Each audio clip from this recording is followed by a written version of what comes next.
At just under 100 kilometers from Munich, Eibsee offers clear turquoise water set directly against the striking Zugspitze mountain.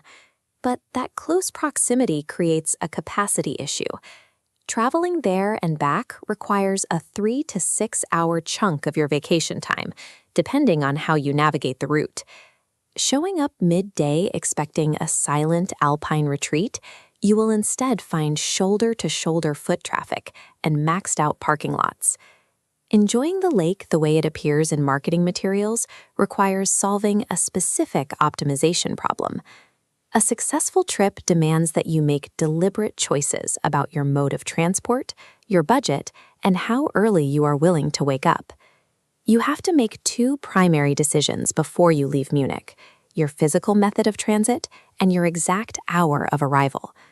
Copying a generic itinerary without filtering it through your own travel preferences usually leads to wasted money or unnecessary frustration.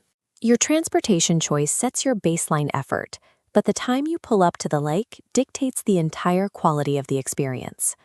For anyone without a car, Munich's Central Station is your starting line.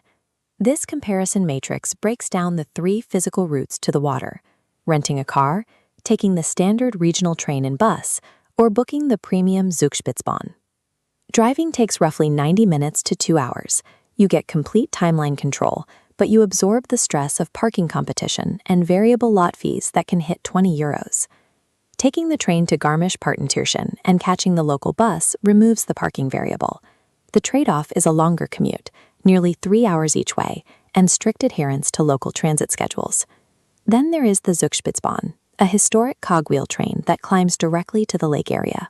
It provides excellent alpine views, but it runs at a slower pace and requires a higher ticket price than the standard commuter routes. Choose the car if you value speed and timeline control. Choose public transit if your priority is avoiding logistical anxiety. This graph illustrates exactly how your arrival time controls your wallet and your personal space. Arriving between 5:30 and 8:30 in the morning secures the €2.50 early bird parking rate. The hiking paths are empty, and the water is perfectly still for photography. After 9:30, the costs change significantly. Parking climbs up to €20 for the day. By noon, crowd density hits its peak, and the water surface is disrupted by boaters. If you attempt to drive in at midday on a summer weekend, you risk a complete lockout when the lot hits maximum capacity.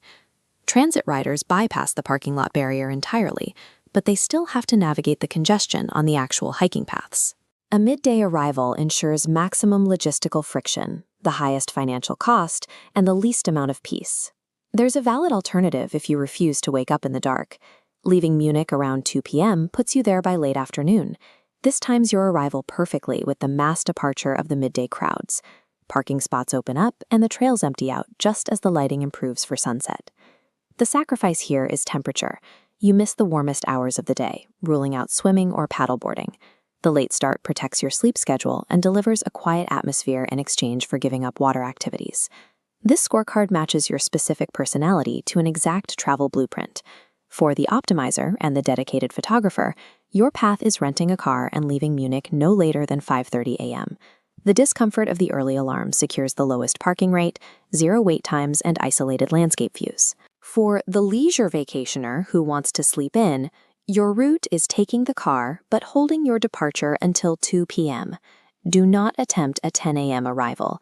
Wait out the rush, skip the swimming, and show up for an easy parking experience and an evening walk.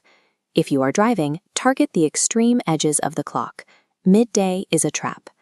Finally, there is the approach for those who want to watch the Bavarian countryside roll by without touching a steering wheel. For the car-free traveler, your blueprint is the standard train and bus combination. Expect a 6-hour round trip. You are trading travel speed for immunity from traffic and parking lot constraints. This map illustrates your final instruction. Regardless of your profile, once you reach the water, walk the 7.5-kilometer loop in an anti-clockwise direction. Following this specific routing keeps the peaks of the Zugspitze Massif directly in your forward line of sight for the best portions of the hike. Eibsee rewards precision. Treat the hour you arrive as your most valuable currency, and you guarantee a high return trip.